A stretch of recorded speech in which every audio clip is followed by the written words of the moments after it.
Hello hi good morning. ಎಲ್ಲರೂ ಹೇಗಿದ್ದೀರಾ? I hope ಎಲ್ಲರೂ ಚೆನ್ನಾಗಿದ್ದೀರಾ ಅಂತ ಭಾವಿಸ್ತೀನಿ. Happy Monday. Welcome back to Aditya hobby YouTube channel. Friends, ಇವತ್ತು ಮಾರ್ನಿಂಗ್ ಬೇಗನೆ ಎದ್ದು, ಇವತ್ತು ಮಂಡೇ ಆಗಿರೋದ್ರಿಂದ ನಾನು ಬೇಗನೆ ಎದ್ದೇಳಬೇಕಾಗಿತ್ತು, ಬೇಗನೆ ಆಫೀಸ್ಗೆ ಹೋಗಬೇಕಾಗಿತ್ತು. ಸೊ 2 ಡೇಸ್ ಕಂಪ್ಲೀಟ್ಲಿ ರೆಸ್ಟ್ ಮಾಡಿದಾಯಿತು ನಾನು. ಆ್ಯಂಡ್ ಶನಿವಾರ ಅಂತೂ ನಮ್ಮ ಬ್ರದರ್ಗೆ ಹುಷಾರಿಲ್ದೇ ಅಡ್ಮಿಟ್ ಮಾಡಿದಾಗ ಶನಿವಾರ ಹಾಸ್ಪಿಟಲಲ್ಲೇ ಕಾಲ ಕಳೆದಾಯಿತು. ಸೊ ನಾನು ಮಾರ್ನಿಂಗ್ ಎದ್ದು ಒಂದು ಲೋಟ ಬಿಸಿ ನೀರಿಗೆ, ಬೆಚ್ಚಗಿರೋ ನೀರಿಗೆ 1 ಟೀ ಸ್ಪೂನಷ್ಟು ಜೇನುತುಪ್ಪನ ಹಾಕ್ಕೊಂಡು ಎಂಟಿ ಸ್ಟಮಕಲ್ಲಿ ಕುಡ್ದಿದ್ದಾಯಿತು. ಯಾಕೆಂದರೆ ಖಾಲಿ ಹೊಟ್ಟೆಗೆ ಜೇನುತುಪ್ಪ ಹಾಕೊಂಡು ಕುಡಿಯೋದು, ಜೀರಿಗೆ ಕಷಾಯ ಕುಡಿಯೋದು, ಸೋಂಪು ಕಾಳು ಕಷಾಯ ಕುಡಿಯೋದು, ಈ ಥರ ಎಲ್ಲ ಕುಡಿಯೋದ್ರಿಂದ ತುಂಬಾ ಬೆನಿಫಿಟ್ ಇದೆ. ಬೊಜ್ಜನ್ನು ಕರಗಿಸೋದಕ್ಕೆ ತುಂಬ ಸಹಾಯ ಮಾಡುತ್ತೆ. ಆ್ಯಂಡ್ ಇಲ್ಲಿ ನಾನು ABC ಜ್ಯೂಸನ್ನ ಮಾಡ್ಕೊಳ್ಳೋಣ ಅಂತ ಹೇಳಿ ಇದಕ್ಕೆ ದಾಳಿಂಬೆ ಹಣ್ಣು ಒಂದು ಹಾಕಲಿಲ್ಲ. ಇದಕ್ಕೆ ಒಂದೇ ಒಂದು ಆ್ಯಪಲ್ನ ತೊಗೊಂಡಿದ್ದೀನಿ, 1 ಬೀಟ್ರೂಟು, 1 ಕ್ಯಾರೆಟು, 2 ಬೆಟ್ಟದ ನೆಲ್ಲಿಕಾಯಿನ ತೊಗೊಂಡಿದ್ದೀನಿ. ಬೆಟ್ಟದ ನೆಲ್ಲಿಕಾಯಿನ ನೀವು ಅತಿ ಹೆಚ್ಚು ಸೇರಿಸಿದಷ್ಟು ನಿಮಗೆ ಕೂದಲಿಗೆ ತುಂಬಾ ಒಳ್ಳೆಯದು, ಕೂದಲಿಗೆ ಸ್ಕಿನ್ಗೆಲ್ಲ ತುಂಬ ಒಳ್ಳೆಯದಾಗುತ್ತೆ. ಆ್ಯಂಡ್ ಬೀಟ್ರೂಟು ಕೂಡ ಅಷ್ಟೇ, ನಿಮಗೆ ಗೊತ್ತಿರುತ್ತೆ, ಬೀಟ್ರೂಟು ಕೂಡ ತೂಕನ ಕಡಿಮೆ ಮಾಡೋದಕ್ಕೂ ತುಂಬ ಸಹಾಯ ಮಾಡುತ್ತೆ. ಆ್ಯಂಡ್ ಹೊಟ್ಟೆಲಿರೋ ಬೊಜ್ಜಿರ್ಬೋದು, ಏನೇ ಇರ್ಬೋದು, ಕರಗಿಸೋದಕ್ಕೆ ತುಂಬ ಸಹಾಯ ಮಾಡುತ್ತೆ. ಇದನ್ನು ಕುಡಿಯೋದ್ರಿಂದ ರಕ್ತ ಒತ್ತಡಕ್ಕೂ ಕೂಡ ತುಂಬಾ ಒಳ್ಳೆಯದು. ನಾನು ಇದನ್ನೆಲ್ಲನೂ ಜಾರ್ಗೆ ಹಾಕ್ಕೊಂಡು ಅದನ್ನು ನೀಟಾಗಿ ಇದು ಮಾಡ್ಕೊತಾ ಇದ್ದೀನಿ, ರುಬ್ಕೊಂಡು ಸೋರಿಸ್ಕೊತಾ ಇದ್ದೀನಿ. ಇಲ್ಲಿ ನಾನು 1 ಲೋಟ ಕುಡ್ಕೊಂಡು ಮಕ್ಳಿಗೂ ಅದನ್ನೇ ಕೊಡೋಣ ಅಂತ ಅಂದ್ಕೊಂಡೆ. ಇನ್ನು ಮಾರ್ನಿಂಗ್ ಪಾಲಕ್ ಸೊಪ್ಪು ತಂದಿದ್ದರಿಂದ ಫ್ರೆಶ್ ಆಗಿರೋ ಪಾಲಕ್ ಸೊಪ್ಪಿತ್ತು. ಸೊ ತಂದಿದ್ದರಿಂದ ಅದನ್ನೆಲ್ಲ ಬಿಡಿಸಿ ಎತ್ತಿಕ್ಕೊತಾ ಇದ್ದೀನಿ. ಏನಪ್ಪ ಅಂದರೆ ಪಾಲಕ್ ಸೊಪ್ಪಲ್ಲಿ ಎಲ್ಲ ಯಾವುದೇ ಸೊಪ್ಪಲ್ಲಿ ಆದ್ರೂ ಹುಳಾನ ತಂದಿರುತ್ತೆ. ಆ ಹುಳ ಹೋಗಬೇಕು ಅಂತ ಅಂದರೆ ನೀಟಾಗಿ ಬಿಡಿಸ್ಕೊಂಡು ಹೊದ್ರುಕೊಂಡು ಅದಕ್ಕೆ ನೀರನ್ನು ಹಾಕ್ಕೊಂಡು 2 ಸ್ಪೂನು ಅಥವಾ 2 ಮುಚ್ಚಳದಷ್ಟು ವಿನೆಗರ್ನ ಹಾಕಿ ಒಂದು 10ರಿಂದ 15 ನಿಮಿಷ ನೆನೆಸ್ಕೊಳ್ತು ಅಂತಂದರೆ ಅದು ಫುಲ್ಲು ನೀಟಾಗಿ ಹುಳ ಎಲ್ಲ ಹೊರಗಡೆ ಬಂದುಬಿಡುತ್ತೆ. ಸೊ ಆದ್ದರಿಂದ ನಾನು ಆ ಥರ ಮಾಡಿಟ್ಕೊಂಡಿದ್ದಂಥದ್ದು. ನಾನು ಈ ಥರ ಹಾಕಿ ಇಟ್ಕೊಂಡ್ಬಿಡ್ತೀನಿ. ಇದೇ ಸೊಪ್ಪು ಅಂತಲ್ಲ, ನಾನು ಯಾವುದೇ ಸೊಪ್ಪು ತಂದರೂ ಅಷ್ಟೇ, ಕೊತ್ತಂಬರಿ ಆ್ಯಂಡ್ ಪುದೀನ ಏನು ತಂದರೂ ಅಷ್ಟೇ. ಬಟ್ ಇವತ್ತು ನಾನು ಮಾಡಬೇಕು ಅಂತ ಅಂದ್ಕೊಂಡಿರೋದು ಪಾಲಕ್ ಸೊಪ್ಪು ಮತ್ತು ಮಶ್ರೂಮ್ನ ಯೂಸ್ ಮಾಡಿಕೊಂಡು, ಪಾಲಕ್ ಸೊಪ್ಪು ಮಶ್ರೂಮ್ ಕರಿನ ಮಾಡಿಕೊಂಡು ಪಾಲಕ್ ಸೊಪ್ಪನ್ನು ಯೂಸ್ ಮಾಡಿಕೊಂಡು ಚಪಾತಿನ ಮಾಡೋಣ ಅಂತ ಅಂದ್ಕೊಂಡಿದ್ದಂಥದ್ದು. ಸೊ ಆದ್ದರಿಂದ ಇಲ್ಲಿ ಮಶ್ರೂಮ್ನ 2 ಪ್ಯಾಕೆಟ್ ಮಶ್ರೂಮ್ನ ತೊಗೊಂಡು ಬಂದಿದ್ದ ನನ್ನ ಮಗ. ಸೊ ಅದನ್ನೆಲ್ಲ ನೀಟಾಗಿ ಬಿಡಿಸ್ಕೊಂಡು, ಸೊಪ್ಪನ್ನು ನೀಟಾಗಿ ಬಿಡಿಸ್ಕೊಂಡು ಅದನ್ನು ನಾನು ವಿನೆಗರು ಉಪ್ಪು ಮತ್ತು ನೀರನ್ನು ಹಾಕಿ ನೆನೆಯೋದಕ್ಕೆ ಇಟ್ಕೊಂಡಿದ್ದಾಯಿತು. ಈ ಕಡೆ ನಾನು ಮಶ್ರೂಮ್ನು ನೀಟಾಗಿ ಬಿಡಿಸ್ಕೊಂಡೆ. ಅಷ್ಟರಲ್ಲಿ ಮಸಾಲೆಗೆಲ್ಲ ರೆಡಿ ಮಾಡ್ಕೊಂಡಿದ್ದಂಥದ್ದು. ಇದು ಸಿಂಪಲ್ ಅಂದರೆ ತುಂಬ ಸಿಂಪಲಾಗಿ ಮಾಡೋದು, ಇದ್ರದ್ದು ಜಾಸ್ತಿ ಕೆಲಸನೂ ಇಡಿಸಲ್ಲ. ಏನಪ್ಪ ಅಂತಂದರೆ ಬಿಡಿಸೋದಕ್ಕೆ ಮಾತ್ರ ಕೆಲಸ ಹಿಡಿಯುತ್ತೆ ಅನ್ನೋದನ್ನು ಬಿಟ್ಟರೆ ಏನಿಲ್ಲ. ಇಲ್ಲಿ ಒಂದು ಬಾಣಲಿನ ಇಟ್ಕೊಂಡು ಅದಕ್ಕೆ ನೀರನ್ನ ಹಾಕ್ಕೊಂಡು ಸೊಪ್ಪನ್ನ ಹಾಕ್ಕೊಂಡು ಬೇಯೋದಕ್ಕೆ ಇಟ್ಕೊತಾ ಇದ್ದೀನಿ. ಅದಕ್ಕೆ ಇಲ್ಲಿ ಒಂದೇ ಒಂದು ಗೆಡ್ಡೆ ಬೆಳ್ಳುಳ್ಳಿ, ಒಂದೇ ಒಂದು ಗೆಡ್ಡೆ ಈರುಳ್ಳಿನ ಹಾಕ್ಕೊಂಡು ಸ್ವಲ್ಪ ಚಕ್ಕೆ, ಸ್ವಲ್ಪ ಲವಂಗನ, ಸ್ವಲ್ಪ ಜೀರಿಗೆ, ಸ್ವಲ್ಪ ಮೆಣಸು ಇಷ್ಟನ್ನು ಹಾಕ್ಕೊಂಡು ಖಾರಕ್ಕೆ ಎಷ್ಟು ಮೆಣಸಿಕಾಯಿ ಖಾರ ಬೇಕು ಅಷ್ಟಕ್ಕೆ ನೀವು ಮೆಣಸಿಕಾಯಿನ ಹಾಕ್ಕೋಬೇಕಾಗತ್ತೆ. ಸೊ ನಾನು ಆ ರೀತಿ ಹಾಕ್ಕೊಂಡು ನೀಟಾಗಿ ಅದನ್ನು ಬೇಯಿಸ್ಕೊತಾ ಇದ್ದೀನಿ. ಇದ್ರ ಜೊತೆಗೆ 2 ಟೊಮೆಟೊನ ಹಾಕ್ಕೊಂಡಿದ್ದೀನಿ. ಇದರಲ್ಲಿ ಮಿಕ್ಸ್ ಮಾಡ್ಕೊಂಡಿದ್ದೀನಿ ಟೊಮೆಟೊನ. 1 ಟೊಮೆಟೊ ಹುಳಿ ಟೊಮೆಟೊ ಹಾಕ್ಕೊಂಡಿದ್ದೀನಿ, 1 ಆ್ಯಪಲ್ ಟೊಮೆಟೊನ ಹಾಕ್ಕೊಂಡಿದ್ದೀನಿ. ಅದು ಜಾಮೂನ್ ಟೊಮೆಟೊ ಅಂತ ಹೇಳ್ತಾರಲ್ಲ, ಅದನ್ನು ನಾನು ಹಾಕ್ಕೊಂಡಿರೋ ಅಂಥದ್ದು. ಹಾಕ್ಕೊಂಡು ನೀಟಾಗಿ ಕುಕ್ ಮಾಡ್ಕೊಬೇಕಾಗತ್ತೆ. ನಾವು ಚಕ್ಕೆ, ಲವಂಗ, ಮೆಣಸನ್ನ ಹಾಕೋದು ಏನಕ್ಕಪ್ಪ ಅಂತಂದರೆ, ಮತ್ತು 1 ಇಂಚು ಶುಂಠಿನೂ ಹಾಕ್ಕೊಂಡಿದ್ದೀನಿ ನಾನು ಇದಕ್ಕೆ ಯಾಕಪ್ಪ ಹಾಕಬೇಕು ಅಂತಂದರೆ ಇದರಲ್ಲಿ ಇದಿರುತ್ತೆ ಶೀತದಂಶ ಜಾಸ್ತಿ ಇರೋದ್ರಿಂದ ನಾವು ಇದಕ್ಕೆ ಜೀರಿಗೆ, ಮೆಣಸು, ಶುಂಠಿ, ಬೆಳ್ಳುಳ್ಳಿ ಏನು ಹಾಕಿರ್ತೀವಿ ಅದರಲ್ಲಿ ಅದನ್ನು ಅವಾಯ್ಡ್ ಮಾಡ್ಕೊಳ್ಳುತ್ತೆ. ಸೊ ಅದರಿಂದ ಅದನ್ನು ಹಾಕಬೇಕಾಗತ್ತೆ. ಸ್ವಲ್ಪ ಉಪ್ಪಾಕಿ ನೀಟಾಗಿ ಬೇಯಿಸ್ಕೊಂಡ್ರೆ ಅದು ನೀಟಾಗಿ ಒಂಥರ ಸ್ವಲ್ಪ ಸಾಫ್ಟ್ ಆಗೋ ತನಕ ಕುಕ್ ಮಾಡಿಕೊಂಡ್ರೆ ಸಾಕಾಗುತ್ತೆ. ಅದನ್ನು ಕುಕ್ ಮಾಡ್ಕೊಂಡು ಅದನ್ನು ರುಬ್ಕೋಬೇಕಾಗತ್ತೆ. ನಾನು ಇದರಲ್ಲಿ ಇದೇ ಸೊಪ್ಪನ್ನು ಬಳಸ್ಕೊಂಡು, ಇದೇ ಮಸಾಲೆನ ಬಳಸ್ಕೊಂಡು ಚಪಾತಿನೂ ಕೂಡ ನಾನು ಮಾಡ್ತಾಯಿದ್ದೀನಿ. ಮಕ್ಕಳಿಗೆ ಚಪಾತಿ ಇರ್ಬೋದು, ಈ ಥರ ಪಾಲಕ್ ಸೊಪ್ಪು ಇರ್ಬೋದು ಕೊಡೋದ್ರಿಂದ ತುಂಬ ಅಂದರೆ ತುಂಬ ಬೆನಿಫಿಟ್ ಇದೆ. ಪಾಲಕ್ ಸೊಪ್ಪಲ್ಲಿ ಪ್ರೋಟೀನ್ ಅನ್ನೋ ಅಂಶ, ಕಬ್ಬಿಣದ ಅಂಶ, ದೇಹಕ್ಕೆ ಬೇಕಾಗಿರುವಂಥ ನೀರಿನ ಅಂಶದಿಂದ ಹಿಡಿದು ಪ್ರತಿಯೊಂದು ಅದರಲ್ಲಿ ಸಹಕಾರಿಯಾಗುತ್ತೆ.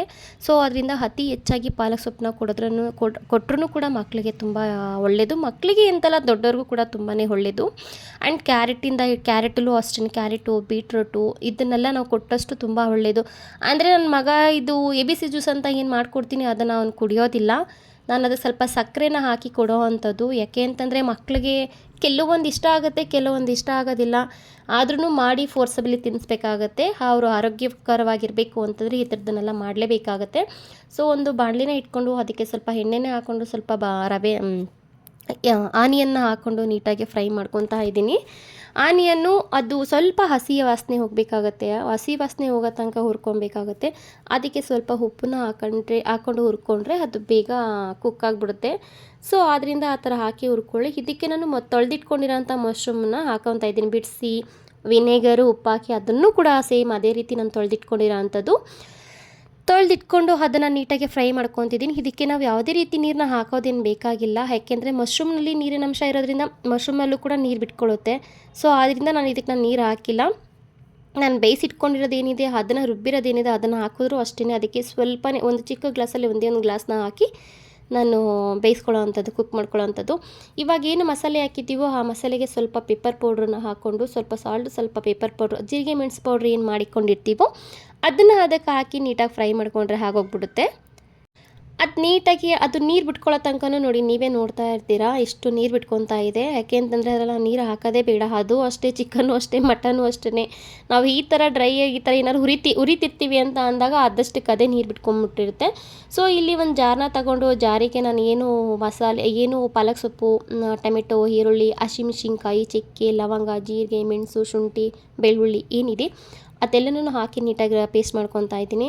ಅದ್ರ ಕಲರೇ ಒಂಥರ, ನೋಡೋಕ್ಕೂ ಅಷ್ಟು ಚೆನ್ನಾಗಿರುತ್ತೆ, ತಿನ್ನೋಕ್ಕೂ ತುಂಬ ಟೇಸ್ಟಾಗಿರುತ್ತೆ. ಈ ಥರ ಒಂದು ಸಲ ನೀವು ಮಾಡ್ಕೊಳ್ಳಿ, ತುಂಬ ಟೇಸ್ಟಾಗೂ ಬರುತ್ತೆ, ತುಂಬ ಚೆನ್ನಾಗೂ ಇರುತ್ತೆ. ನೋಡಿ, ರುಬ್ಬಿಟ್ಕೊಂಡಿರೋಂಥ ಮಸಾಲೆನೂ ಅದಕ್ಕೆ ಹಾಕೊತಾ ಇದ್ದೀನಿ. ನಾನು ಆಲ್ರೆಡಿ ಆಲ್ಮೋಸ್ಟ್ ಉಪ್ಪು ಹಾಕಿರೋದ್ರಿಂದ ನಾನು ಇಲ್ಲಿ ಏನು ಮಾಡಿದ್ದೀನಿ ಅಂತಂದರೆ, ಎಲ್ಲ ಮಿಕ್ಸ್ ಮಾಡಿದ್ಮೇಲೆ ಸ್ವಲ್ಪ ಕುದೀತಾ ಇದ್ದಂಗೆ ಒಂಚೂರು ಟೇಸ್ಟ್ ನೋಡಿ ಆಮೇಲೆ ಉಪ್ಪು ಖಾರನ ನೋಡಿಕೊಂಡು ಮತ್ತೆ ನಾನು ಹಾಕ್ಕೊಳ್ಳೋ ಅಂಥದ್ದು. ಇದಕ್ಕೆ ನಾನು ತೊಗೊಂಡಿರೋದು 2 ಪ್ಯಾಕೆಟ್ ಮಶ್ರೂಮ್ಗೆ 2 ಪ್ಯಾಕೆಟ್ ಮಶ್ರೂಮ್ಗೆ 2 ಕಟ್ಟು ಪಾಲಕ್ ಸೊಪ್ಪನ್ನು ತೊಗೊಂಡಿರೋ ಅಂಥದ್ದು. ಅದಕ್ಕೆ ಅಷ್ಟು ಉಪ್ಪು, ಅಷ್ಟು ಖಾರ ಕರೆಕ್ಟಾಗಿದೆ. ಸೊ ಅದಕ್ಕೆ ಸ್ವಲ್ಪ ಖಾರನೂ ಜಾಸ್ತಿನೇ ಆಯಿತು ಅಂತ ಅನಿಸ್ತು ನನಗೆ.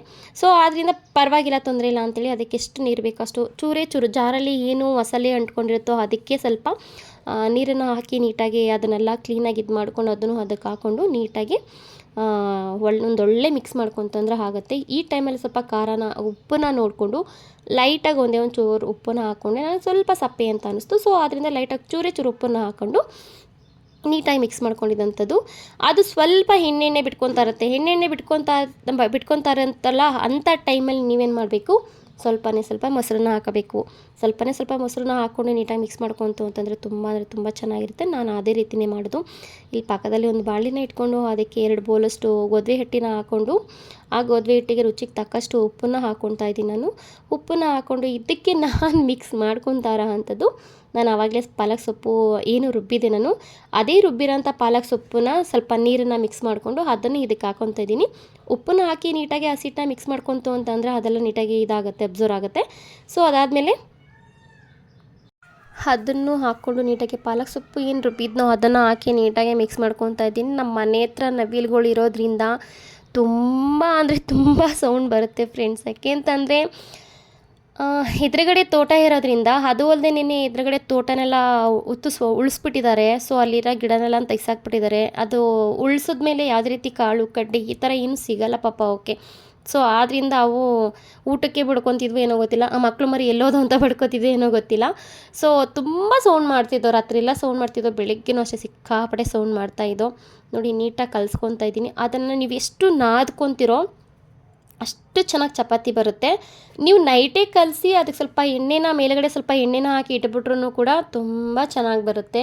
ನಾನೇನಪ್ಪ ಮಾಡಿದೆ ಅಂತಂದರೆ, ನನಗೆ ನೈಟು ಮಾಡಿ ಇಟ್ಕೊಂಡಷ್ಟು ನನಗಿದಿರಲಿಲ್ಲ. ಯಾಕೆಂದರೆ ನನಗೆ ಸ್ವಲ್ಪ ಹುಷಾರಿಲ್ದರ ಥರ ಇತ್ತು, ಮತ್ತು ಥಂಡಿ ಥರ ಆಗಿರೋ ಥರ ಒಂಥರ ಕೋಲ್ಡ್ ಥರ ಇತ್ತು. ಆದ್ದರಿಂದ ನನಗೇನಾಯ್ತಪ್ಪ ಅಂತಂದರೆ ಸ್ವಲ್ಪ ಕಸಿ ಬಿಸಿ ಅನ್ನಿಸ್ತು. ನೈಟು ಬೇಡ ಬಿಡು, ಬೆಳಗ್ಗೆಗೆ ಎದ್ದು ಮಾಡ್ಕೊಳ್ಳೋಣ, 4 ಚಪಾತಿ ಅಲ್ವಾ, ಬೆಳಗ್ಗೆಗೆ ಎದ್ದು ಮಾಡ್ಕೊಳ್ಳೋಣ ಅಂತ ಹೇಳಿ ನಾನು ಬೆಳಗ್ಗೆಗೆ ಎದ್ದು ಎಲ್ಲ ಕಲಸಿ ಒಂದು ½ ಆನ್ ಅವರ್ ಎತ್ತು ಅದು ಸ್ವಲ್ಪ ಮ್ಯಾರಿನೇಟ್ ಥರ ಆಗೋದಕ್ಕೆ ಅಂತ ಹೇಳಿ ಚೆನ್ನಾಗಿ ಅಬ್ಸರ್ವ್ ಮಾಡ್ಕೊಬೇಕು ಅಂತ ಹೇಳಿ ನಾನು ಅದನ್ನು ಎತ್ತಿಟ್ಟಿದ್ದಂಥದ್ದು. ಅದನ್ನು ಎತ್ತಿಟ್ಕೊಂಬಿಟ್ಟೆ. ನಾನು ಸ್ವಲ್ಪ ಎಣ್ಣೆ ಹಾಕ್ಕೊಂಡು ಎತ್ತಿಟ್ಕೊಂಡೆ. ನೀಟಾಗಿ ಕಲಸಿದ್ಮೇಲೆ ಎಷ್ಟು ಸಾಫ್ಟಾಗಿ ಬಂದಿತ್ತು ಅಂತ ಅಂದರೆ ಅಷ್ಟು ಸಾಫ್ಟಾಗಿತ್ತು, ತುಂಬ ನೀಟಾಗಿತ್ತು. ಅದಕ್ಕಿಂತ ಮುಚ್ಚಲಾಕಿ ನಾನು ಎತ್ತಿಟ್ಕೊಂಡಿದ್ದಂಥದ್ದು 1 ಅವರ್ ನೆನಿಲಿ ಅಂತ. ನಾನು ಈ ಕಡೆ ಬಂದು ನೋಡಿದಾಗ ಮಶ್ರೂಮ್ ಕರಿ ರೆಡಿಯಾಗಿತ್ತು. ಸೊ ಮಶ್ರೂಮ್ ಪಾಲಕ್ಕಿನ ಸೊಪ್ಪಿನ ಕರಿ ರೆಡಿಯಾಗಿತ್ತು, ಎಣ್ಣೆ ಎಲ್ಲ ಬಿಟ್ಕೊಂಡಿತ್ತು. ಸೊ ತುಂಬ ಚೆನ್ನಾಗಿತ್ತು. ಅದಕ್ಕೆ ನಾನೇನು ಮಾಡಿದೆ ಅಂತಂದರೆ, ಇವಾಗ ಲೈಟಾಗಿ ಒಂದೇ ಒಂದು ಸ್ವಲ್ಪ ಮೊಸರನ್ನ ಆ್ಯಡ್ ಮಾಡ್ಕೊತಾ ಇದ್ದೀನಿ. ಯಾಕೆ ಅಂತಂದರೆ ನನಗೆ ಅದು ಸ್ವಲ್ಪ ಖಾರ ಅಂತ ಅನಿಸ್ತು. ಅದು ಅಲ್ಲದೆ ಮೊಸರು ಹಾಕಲೇಬೇಕು ಇದಕ್ಕೆ. ಸ್ವಲ್ಪ ಮೊಸರು ಹಾಕೋದ್ರಿಂದ ತುಂಬ ಒಂದು ಒಳ್ಳೆ ಟೇಸ್ಟ್ ಬರುತ್ತೆ. ಮತ್ತು ಅದು ಏನಾಗುತ್ತೆ, ಹೊಟ್ಟೆ ಉರಿ ಬರಲ್ಲ. ನಾವು ಇವಾಗ ಹಸಿಮೆಣ್ಸಿನ್ಕಾಯಿ ಎಲ್ಲ ಹಾಕಿರ್ತೀವಲ್ಲ, ಸೊ ಆವಾಗ ಅದಕ್ಕೆ ಹೊಟ್ಟೆ ಉರಿ ಬರಲ್ಲ. ಮಕ್ಕಳಿಗೆ ಸ್ವಲ್ಪ ಖಾರ ಆಯಿತು ಅಂತಂದರೆ ತಿನ್ನೋದಿಲ್ಲ, ಒಂಥರ ಮಾಡ್ತಾರೆ. ಫುಲ್ಲು ಬೆಂದಿದೆ, ಫುಲ್ಲು ಬೆಂದು ಆಲ್ಮೋಸ್ಟು ಆವಾಗ ಇದ್ದಿದ್ದ ನೀರಿಗೂ ಈಗಿದ್ದಿದ್ದ ನೀರಿಗೂ ಸ್ವಲ್ಪ ಕಡಿಮೆ ಆಗಿದೆ. ಈ ಟೈಮಲ್ಲಿ ನೀವು ಮೊಸರನ್ನ ಹಾಕ್ಕೊಳ್ಳಿ. ನಾನು ಇದಕ್ಕೆ ನೀವು ಫ್ರೆಶ್ ಕ್ರೀಮ್ನ ಹಾಕ್ಕೊಂಡ್ರೂ ಆಗುತ್ತೆ, ಇಲ್ಲ ಅಂತಂದರೆ ತೆಂಗಿನಕಾಯಿನ ಹಾಲನ್ನ ಹಾಕ್ಕೊಂಡ್ರೂ ಸಖತ್ತು ಟೇಸ್ಟ್ ಬರುತ್ತೆ. ತುಂಬ ಅಂದರೆ ತುಂಬ ಚೆನ್ನಾಗಿರುತ್ತೆ. ನಾನು ಆಲ್ಮೋಸ್ಟು ಮೊಸರನ್ನೇ ಆ್ಯಡ್ ಮಾಡೋದು ನನಗೆ, ಏಕೆಂದರೆ ಬೆಳಿಗ್ಗೆ ನಂಗೆ ಟೈಮ್ ಇಲ್ದಿರೋದ್ರಿಂದ ತೆಂಗಿನಕಾಯಿ ಹಾಲು ಅದು ಇದನ್ನೆಲ್ಲ ನಾನು ಯೂಸ್ ಮಾಡೋಕ್ಕೆ ಹೋಗಲಿಲ್ಲ. ನಾನು ಹೇಳ್ತಿರೋದು ನಿಮಗೆ ಟೈಮ್ ಇತ್ತು ನಾವು ಮಾಡ್ಕೊತೀವಿ ಅಂತಂದರೆ ತೆಂಗಿನಕಾಯಿ ಹಾಲನ್ನ ಹಾಕ್ಕೊಳ್ಳಿ, ತುಂಬ ಅಂದರೆ ತುಂಬ ಚೆನ್ನಾಗಿರುತ್ತೆ. ಅದು ಗ್ರೇವಿ ಕರಿ ರೆಡಿ ಆಯಿತು, ಅದನ್ನು ಎತ್ತಿ ಸೈಡ್ಗಿಟ್ಟು ಈ ಕಡೆ ನಾನು ಚಪಾತಿಗೆ ರೆಡಿ ಮಾಡ್ಕೊತಾ ಇದ್ದೀನಿ. ಚಪಾತಿ ಹಾಕೋದಕ್ಕೆ ಅಂತ ಹೇಳಿ ನಾನು ಅಡುಗೆ ಮಾಡ್ತಾನೆ ಬೆಳಗ್ಗೆ ಟಿಫನ್ನ ರೆಡಿ ಮಾಡ್ತಾನೆ ನಾನೇನು ಬಿಸಿನೀರು ಇಟ್ಕೊಂಡಿದ್ದೆ ಆ ಬಿಸಿನೀರು ಕುಡ್ಕೊಂಡೆ. ಆ್ಯಂಡ್ ಆಮೇಲೆ ಅದ್ರ ಜೊತೆಗೆ ನಾನು ಇಟ್ಟಿದಂಥ ಬೀಟ್ರೋಟ್ ಜ್ಯೂಸು, ಆಪಲ್ ಬೀಟ್ರೋಟ್ ಏನು ಜ್ಯೂಸ್ ಇದೆ ಆ ಜ್ಯೂಸನ್ನು ಕೂಡ ನಾನು ಹಾಗೆ ಕುಡ್ಕೊಂಡೆ. ಯಾಕೆಂದರೆ ನಾವು ಕುಡಿತಾ ಕೂತ್ಕೊಂತು ಅಂತಂದರೆ ಅಲ್ಲಿ ನಾವು ರೆಡಿ ಮಾಡೋಕ್ಕಾಗಲ್ಲ. ಯಾಕೆಂದರೆ ನಾನು ಮಾರ್ನಿಂಗ್ ಬೇಗ ಇವತ್ತು ನಾನು ಕೂಡ ಮಂಡೇ ಆಗಿದ್ದರಿಂದ ಬೇಗ ಆಫೀಸ್ಗೆ ಹೋಗಬೇಕಾಗಿತ್ತು. ಸೊ ಅದರಿಂದ ಫಟಾಫಟನ್ನು ಮಾಡಲೇಬೇಕು, ವಿಧಿ ಇಲ್ಲ ಅಂತ ಹೇಳಿ ನೀಟಾಗೆಲ್ಲ ರೆಡಿ ಮಾಡ್ಕೊತಾ ಇದ್ದಂಥದ್ದು.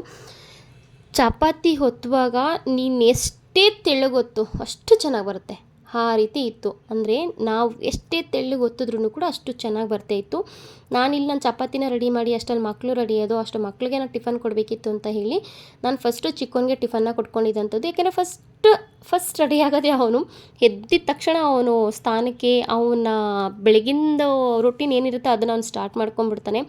ಇದರಲ್ಲಿ ನಾನು ಅವನಿಗೆ ಯಾಕಪ್ಪ ಅಂದರೆ ನಾನು ಇದಕ್ಕೆ ಸಕ್ಕರೆನ ಆ್ಯಡ್ ಮಾಡ್ಕೊಳ್ಳಿಲ್ಲ ಕುಡಿಯೋದಕ್ಕೆ ಅಂತೇಳಿ, ಅವನು ಸಕ್ಕರೆ ಆ್ಯಡ್ ಮಾಡಲೇಬೇಕಾಗಿತ್ತು. ಸೊ ಅದರಿಂದ ನಾನು, ಯಾಕೆಂದರೆ ಸ್ವಲ್ಪ ಕಸರೆ ಬರುತ್ತೆ, ನಾನು ಬೆಟ್ಟದ ನೆಲ್ಲಿಕಾಯಿನ ಸ್ವಲ್ಪ 2 ಹಾಕಿದ್ರಿಂದ ಸ್ವಲ್ಪ ಕಸರೆ ಬರುತ್ತೆ, ಸ್ವಲ್ಪ ದಪ್ಪ ಇತ್ತು. ಸೊ ಅದನ್ನು ಹಾಕಿ ಅವನಿಗೆ ಕೊಟ್ಟು ನಾನಿನ್ನು ಟಿಫನ್ ರೆಡಿ ಮಾಡಿದಾಯಿತು. ಇವತ್ತು ಟಿಫನ್ಗೆ ನಾನು ದೊಡ್ಡ ಮಗನೂ ಬೇಕು ಅಂತ ಹೇಳ್ದ. ಇವತ್ತು ಅವನಿಗೂ ಫುಲ್ ಡೇ ಸ್ಕೂಲ್ ಇದ್ದಿದ್ದರಿಂದ ಅವನಿಗೂ ಟಿಫನ್ ರೆಡಿ ಮಾಡಿ ಅವನಿಗೂ ಟಿಫನ್ ಕಳಿಸಿ, ನಾನು ಚಿಕ್ಕ ಮಗನಿಗೂ ಟಿಫನ್ ರೆಡಿ ಮಾಡಿದಾಯಿತು. ಚಿಕ್ಕ ಮಗನಿಗೂ ಟಿಫನ್ನ ರೆಡಿ ಮಾಡಿ ಕಳಿಸಿದ್ದು. ಅವ್ನಿಗೆ ಹಾಕಿದ್ದೆ 3 ಚಪಾತಿ ತಿನ್ಕೊಂಡಾಗಪ್ಪ ಅಂತ ಹೇಳಿದೆ. ಇಲ್ಲಮ್ಮ ಟೈಮ್ ಆಯಿತು ನಾನು ಹೊರಡ್ತೀನಿ ಅಂತ ಹೇಳಿ, ಅದು ಅವನು ಏಕೆಂದರೆ ಚಿಕ್ಕವನ್ನ ರೆಡಿ ಮಾಡಬೇಕಲ್ಲ, ಚಿಕ್ಕವನ್ನ ರೆಡಿ ಮಾಡಿ ಅವ್ನು ರೆಡಿ ಮಾಡಿಕೊಂಡು ಹೋಗೋಷ್ಟರಲ್ಲಿ ಅವನಿಗೆ ಲೇಟ್ ಆಗುತ್ತೆ. ಸೊ ಅವನಿಗಿದ್ದದ್ದೇ ಕಡಿಮೆ ಟೈಮ್, ಜಾಸ್ತಿ ಟೈಮ್ ಇದೆ ಅವನಿಗೆ ಸ್ಕೂಲಿಗೆ. ಬಟ್ ಇನ್ನು ಚಿಕ್ಕ ಮಗನಿಗೆ 8:15 ಗಾಡಿ ಬಂದುಬಿಡುತ್ತೆ. ಅವನ್ನ 8:15 ಗಾಡಿ ಹತ್ತಿಸಿ ಆಮೇಲೆ ಅವನು ಸ್ಕೂಲಿಗೆ ಹೋಗಬೇಕಾಗತ್ತೆ. ಸೊ ಅದರಿಂದ ಅವ್ನು ನಡ್ಕೊಂಡು ಹೋಗ್ತಾನೆ, ಯಾವಾಗಲೂ ಎವ್ರಿಡೇ ನಾನು ನಡ್ಕೊಂಡೇ ಹೋಗ್ತೀನಿ ಅಂತೇಳಿ ನಡ್ಕೊಂಡು ಹೋಗ್ತಾನೆ. ಮನೆಯಾಗೆ ನಿಯರ್ ಇರೋದ್ರಿಂದ ಅವನು ಆ ಥರ ಮಾಡೋ ಅಂಥದ್ದು. ಇನ್ನು ನಾನು ಚಿಕ್ಕ ಮಗನಿಗೂ ಅವನಿಗೂ ಕಟ್ಟಿ ಅವನಿಗೂ ಒಂದು 2 ಚಪಾತಿನ ಹಾಕಿ ಡ್ರ್ಯಾಗನ್ ಫ್ರೂಟ್ಸ್ನ ಹಾಕಿ ಏನು ಟಿಫನ್ ಇದೆ ಅವನಿಗೂ ಟಿಫನ್ನೆಲ್ಲ ರೆಡಿ ಮಾಡಿ ಕಟ್ಟಿದಾಯಿತು. ಇನ್ನು ಅವನಿಗೆ ಟಿಫನ್ ಕಟ್ಟಿ ಇನ್ನು ನಾವು ರೆಡಿಯಾಗಿ ನಾವು ಆಫೀಸ್ಗೆ ಹೋಗಬೇಕಿತ್ತಲ್ಲ. ಇವತ್ತು ಮಂಡೇ ಆಗಿದ್ದರಿಂದ ಸ್ವಲ್ಪ ಬೇಗ ಹೋಗಬೇಕಾಗಿತ್ತು. ಆದ್ದರಿಂದ ಎಷ್ಟೆಷ್ಟು ಬೇಗ ಆಗುತ್ತೋ ಅಷ್ಟು ಬೇಗ ಅಂತೇಳಿ ಪಟ್ಟನೆ ಕೆಲಸ ಎಲ್ಲ ಮುಗಿಸಿ ಅವನಿಗೂ ಟಿಫನ್ ಕಟ್ಟಿ ಅವ್ರನ್ನ ಕಳಿಸಿ ನಾನು ರೆಡಿಯಾಗಿ ನಾನು ಟಿಫನ್ ತಗೊಂಡು ನಾನು ಟಿಫನ್ ತಿಂದು ನಾನು ಕೆಲಸಕ್ಕೆ ಹೋಗಿದ್ದಾಯಿತು. ಇವತ್ತಿನ ಬ್ಲಾಗ್ ಇದಾಗಿತ್ತು. ಇವತ್ತಿನ ಬ್ಲಾಗ್ ನಿಮ್ಗೆ ಏನಾರು ಇಷ್ಟ ಆಗಿತ್ತು ಅಂತಂದರೆ ಲೈಕ್ ಮಾಡಿ, ಶೇರ್ ಮಾಡಿ, ಕಮೆಂಟ್ ಮಾಡಿ. ಇದೇ ರೀತಿ ರೆಸಿಪಿಗೋಸ್ಕರ ಫಾಲೋ ಮಾಡಿ. Thank you all, bye.